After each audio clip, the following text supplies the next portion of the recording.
নমস্কার বন্ধুরা, আমি মৌসুমি ঘোষ, মৌসুমি কিচেনে আপনাদেরকে স্বাগত জানাই। আজকে করব ফুলকপি আলুর তরকারি। দেখুন ফুলকপি আলুর তরকারি কিভাবে করছি। আমি গ্যাসটা জ্বালিয়ে নিলাম, পরিষ্কার করে থাকা কড়াই বসিয়ে দিয়েছি। এবার দিয়ে দেবো সর্ষের তেল। সর্ষের তেলে বন্ধুরা আমি রান্নাটা করব।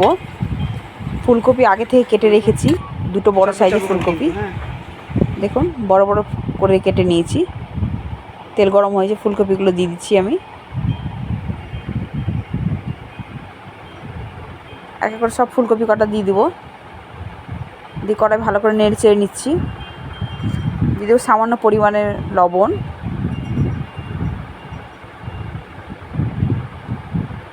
হাফ চামচ হলুদ গুঁড়ো।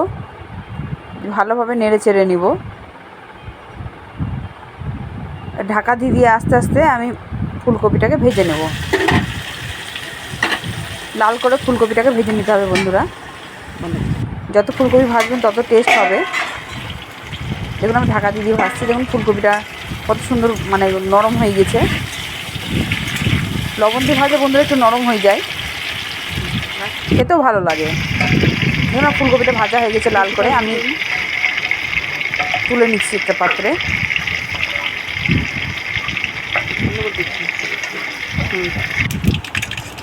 এবার কড়াই দিয়ে দিয়েছি গোটা জিরে, তেজপাতা, শুকনো লঙ্কা।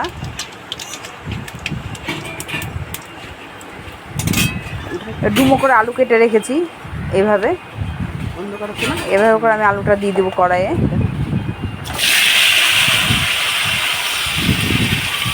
সুন্দরভাবে আলুটাকে নেড়ে চেড়ে নিচ্ছি। লাল করে আলুটা ভাজতে হয় বন্ধুরা। 1 চামচ লবণ দিলাম, হাফ চামচ হলুদ গুঁড়ো দিয়ে ভালোভাবে আলুটাকে ভেজে নিতে হবে। আলুটাকে ভেজে নিয়েছি আমি। এবার দিয়ে দেবো আমি কাঁচা পাকা শুকনো লঙ্কা বেটে রাখা আছে, আর আদা বেটেছি একসাথে পরিমাণ মতো দিয়ে দিলাম।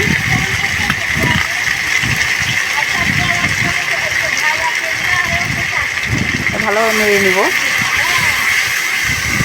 মশলা কষাতে হবে বন্ধুরা, মিডিয়াম আছে মশলা কষাবেন।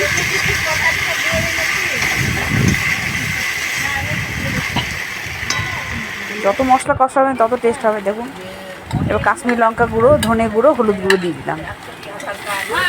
আবারও ভালো করে মশলাটাকে কষিয়ে নিচ্ছি। এবার শুকনো গুঁড়ো মশলা দিয়েছি, সেই কারণে একটু সামান্য জল দিয়ে দিব, তলায় যাতে না ধরে যায় কড়াইয়ে।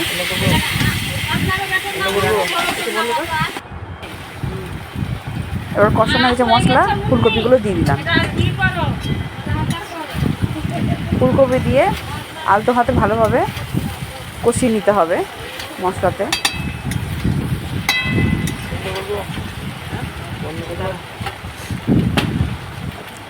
সুন্দরভাবে কষিয়ে নিতে হবে। আমি দিয়ে দেবো একটা মিট মশলার প্যাকেট এভারেস্টের। আপনারটা দিলে খুব সুন্দর টেস্ট হয়। এবার বাড়িতে করে দেখবেন বন্ধুরা, আপনারা খুব ভালো লাগবে খেতে।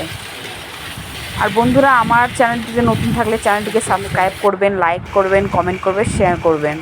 পাশে থাকা বেল আইকনটি টিপে দেবেন সর্বপ্রথম ভিডিওটি পাওয়ার জন্য। দেখুন দুটো আমি টমেটো দিয়েছি, লাল টমেটো কেটে কুচি করে দিয়ে ওটা দিয়ে ভালো করে কষিয়ে নিতে হবে। দেখুন পরিমাণ মতো জল দিয়ে দেবো।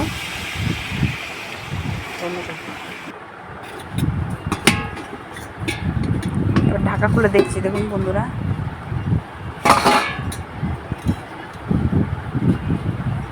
দেখুন কি সুন্দর হয়েছে না তরকারিটা। লুচি, পরোটা, গরম ভাত দিয়ে খেতে খুব সুন্দর লাগে। আপনার বাড়িতে এভাবে করে দেখবেন আর কমেন্ট করে অবশ্যই জানাবেন। ধন্যবাদ।